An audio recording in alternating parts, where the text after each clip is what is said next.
À la fin des années 90, un maître de l'US Navy s'est retrouvé stationné sur le gaillard d'avant de son navire avec 2 autres membres d'équipage.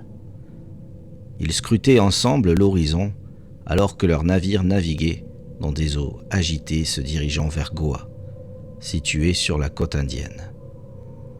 Soudain, après avoir entendu une série de fortes éclaboussures, le maître regarda par-dessus la balustrade du pont.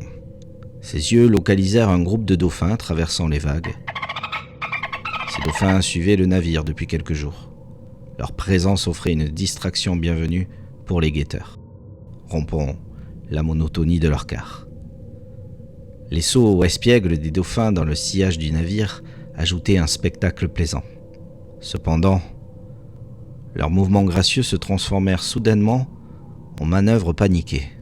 Le groupe de dauphins se dispersa de sa formation serrée, et les hommes aperçurent alors une forme massive sous les vagues écumantes, se dirigeant droit vers les dauphins. D'abord, ils crurent qu'il s'agissait d'une baleine en raison de sa taille, mais les yeux du maître s'écarquillèrent lorsque la nageoire dorsale brisa la surface. Une énorme nageoire de requin, s'élevant à une hauteur qu'il estima à au moins environ 3 mètres au-dessus de l'eau. Cela confirma qu'il était témoin d'un requin gigantesque.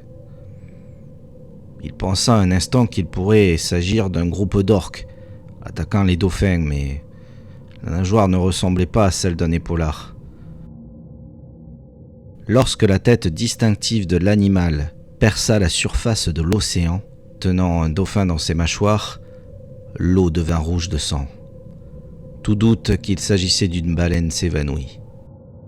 Le maître, ayant grandi en observant différents types de requins, était certain qu'il s'agissait de l'un d'eux. La tête massive de l'animal ressemblait à celle d'un requin-tigre. Ce maître et le reste des hommes regardèrent, stupéfaits, ce prédateur grignoter un dauphin. L'incident ne fut pas consigné dans les journaux de bord.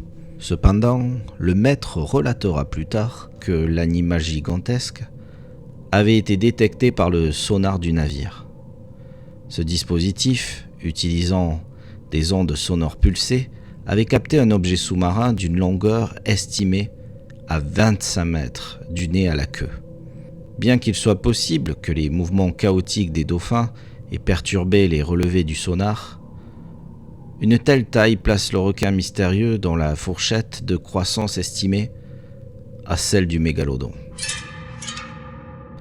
Le maître, toujours actif dans la marine, après 15 ans de service, partagera cette rencontre en janvier 2000. L'histoire fut ensuite relayée par une émission télévisée sur le thème de la cryptozoologie, intitulée Animaux X. Malgré ces témoignages intrigants, la science affirme que le mégalodon, tel qu'il existait autrefois, serait presque incapable de survivre dans les océans actuels. Même dans leurs profondeurs les plus reculées, les chercheurs du gouffre des Mariannes sont certains qu'il serait difficile, voire impossible, pour un requin de cette taille de rester insaisissable à l'ère moderne. Cependant, certains éléments continuent d'alimenter les spéculations. Par exemple, lors d'une expédition scientifique dans les années 1970, le HMS Challenger, un navire de la marine royale britannique, récupéra 2 spécimens de dents de mégalodons du fond marin. En 1959, le paléontologue russe Vladimir Chanesky stupéfia le monde scientifique en affirmant que ces dents avaient respectivement 11 000 et 24 000 ans. Si cette datation était exacte, cela placerait le mégalodon aux côtés de l'homme primitif, à l'époque de la transition de l'âge de pierre à l'âge du bronze. Cependant, la méthode utilisée pour dater ces dents, basée sur l'analyse de la couche de dioxyde de manganèse, est controversée. Elle a tendance à rendre les fossiles plus jeunes qu'ils ne le sont réellement. Ainsi, bien que tout indique que le mégalodon est éteint, de telles histoires alimentent toujours les débats sur la possible existence de ce prédateur légendaire. Avec près de 34 mètres de longueur, le Geronimo, le plus long trimaran de course du genre, traverse rapidement l'océan Atlantique Nord. Mais lorsqu'il arrive près de l'île portugaise de Madère, le voilier perd soudain de la vitesse. Il est passé de 24 nœuds à 11. Il a ralenti d'un coup. Incapable de comprendre d'où vient ce ralentissement soudain, l'équipage regarde sous la surface de l'eau. Ils ont cru qu'il y avait un problème. Le second capitaine est descendu voir à travers un hublot.